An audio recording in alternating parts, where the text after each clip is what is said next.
दुनिया में भारत एक ऐसा देश है जो अपने धर्म, रीति रिवाज और संस्कृति की वजह से जाना जाता है, और ये सारी चीजें मिलकर भारत को एक खूबसूरत देश बनाती हैं। और इसी खूबसूरती में भारत को और चार चांद लगाते देते हैं भारत के मेले, जो हर साल एक त्योहार के रूप में मनाए जाते हैं। और इन मेलों में सबसे चर्चित तौर पे जैसे मनाया जाता है, जैसे प्रयागराज का कुंभ मेला, सोनपुर मेला, पुष्कर मेला, हिम्स गुम्पा मेला, तो कहीं का कोलायत मेला, और तथा सबसे लास्ट में आता है गंगा सागर मेला। मगर हम बात करेंगे सबसे चर्चित मेला कुंभ मेला के बारे में। हाँ, वही कुंभ मेला जो यूपी के प्रयागराज में संगम में लगता है। इस वर्ष महाकुंभ का आयोजन भी होने जा रहा है 13 जनवरी से लेकर के 26 फरवरी तक। यानी दुनिया का ये सबसे बड़ा आयोजन होता है, सबसे बड़ा समागम होता है। सनातन धर्म का सबसे बड़ा समागम प्रयागराज में 2025 के प्रयागराज महाकुंभ के अवसर पर हम सबको देखने को मिलेगा। प्रयागराज एक बार फिर से नए स्वरूप में सज रहा है। इसके बाद हरिद्वार में गंगा नदी पर लगता है, उसके बाद उज्जैन में शिप्रा नदी पर, और नासिक में गोदावरी नदी पर। ये मेला इतना खास है कि इसे देखने के लिए भारत के लोग तो आते ही हैं, साथ में विदेश से भी लोग आते हैं इस मेला को देखने के लिए। और यही मेला पूरे देश में सबसे बड़े रिलीजियस गैदरिंग के रूप में देखा तथा मनाया जाता है। कुंभ मेला खास इसलिए बन जाता है कि लोग कुंभ मेले में स्नान करते हैं, और स्नान करने के पश्चात वो यही सोचते हैं कि जितने भी हम लोगों के द्वारा पाप हुए होंगे वो सारे मिट जाएंगे, सारे धुल जाएंगे इस गंगा नदी में स्नान करने से, कुंभ मेले में स्नान करने से। और लोगों द्वारा ऐसा भी माना जाता है कि अपने जीवन के साइकिल से लोगों को जब मृत्यु प्राप्त होती है तो उनको मोक्ष भी प्राप्त हो जाता है। इसीलिए यह मेला हिंदुओं के बीच एक मुख्य तीर्थ स्थल और मेला के रूप में तथा त्योहार के रूप में मनाया जाता है। यह मेला प्रयागराज के त्रिवेणी संगम पर, गोदावरी नदी के तट पर स्थित नासिक और शिप्रा नदी के तट पर स्थित उज्जैन में 12-12 साल के अंतराल के बीच ये मेला लगाया जाता है, अर्थात लगता है। मगर इन जगहों पे से कौन सी जगह पर कब मेला लगाया जाता है यह तय होता है एस्ट्रोलॉजिकर के द्वारा, जिसके लिए सोलर सिस्टम के जुपिटर की स्थिति को देखा जाता है। और इसी जुपिटर की स्थिति के अनुसार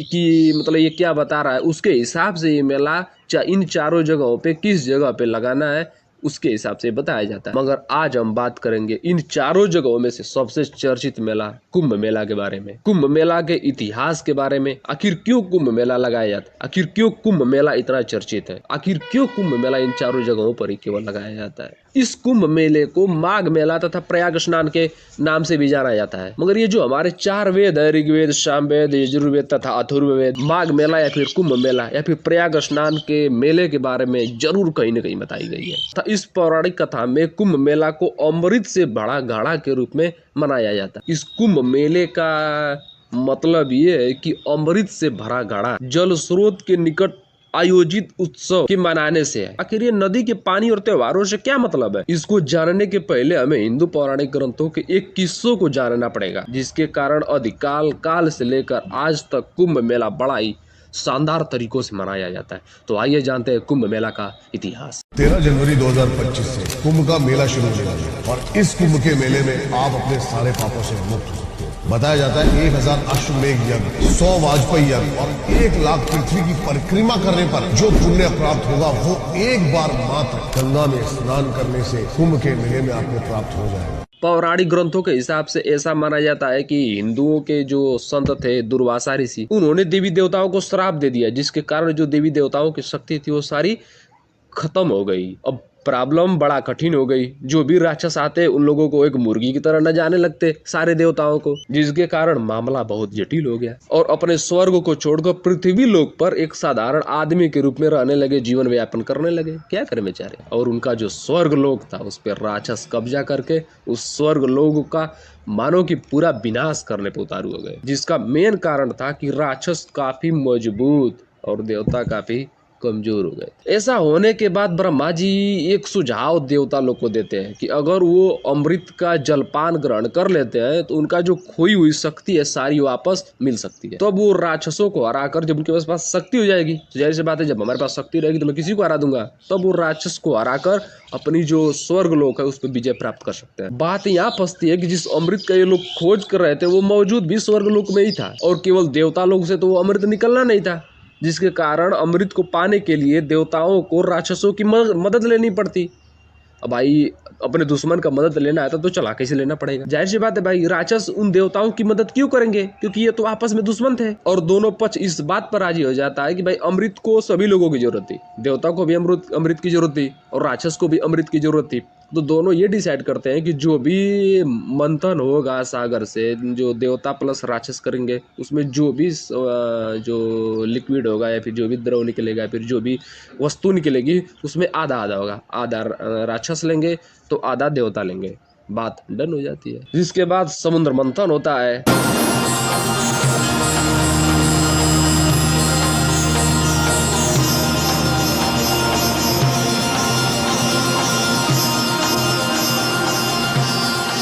चित्ररथ वो देखो। समुद्र मंथन करते समय अमृत का घड़ा निकलता है। अब बात फंस जाती है। राजा सोचते थे, यानी जो राक्षस थे वो सोचते थे कि पूरा अमृत का घड़ा हम लें। अब देवता लोग सोचते थे कि पूरा अमृत का घड़ा हम ही लें। मैटर बड़ा जटिल हो जाता है। तो अब विष्णु जी यहाँ पर दिमाग लगा देते हैं। उन्होंने राक्षसों को भरमाने के लिए कन्या का वेश पकड़ते हैं और वो अमृत का घड़ा लेकर भाग जाते हैं। और ये सिलसिला भागने और पकड़ने का जो था 12 दिनों तक चला, क्योंकि समुद्र जो विष्णु जी थे वो लेके भाग रहे थे अमृत के घड़ा को, और देवता लोग उसका, राक्षस लोग उनका पीछा कर रहे थे। जो ये 12 दिनों तक सिलसिला चला था आज के 12 साल के बराबर है। जब विष्णु जी अमृत का कलश लेकर भाग रहे थे तो वो उसमें से 4 बूंद पृथ्वी लोक पर गिरी। और ऐसा माना जाता है कि ये बूंद हरिद्वार के गंगा नदी पर और प्रयाग की त्रिवेणी संगम पर, उज्जैन की शिप्रा नदी पर और नासिक की गोदावरी नदी पर बूंद गिरी, और जिसके कारण हर 12 साल के अंतराल में कुंभ मेला लगाया जाता है इन 4 जगहों पर। ऐसा माना जाता है कि उस समय जब ये अमृत गिरी थी उस समय इन 4 जगहों पर मेला लगाया जाता है तो ये नदियां अमृत को धारण कर लेती हैं और इसमें नहाने से लोगों के सारे पाप खत्म हो जाते हैं। तो ये थी कुंभ मेले के पीछे की ऐतिहासिक कहानी। तो एजुकेशन की वीडियो में आज के लिए इतना ही। मिलते हैं कुंभ मेला में, तब तक के लिए जय श्री राम।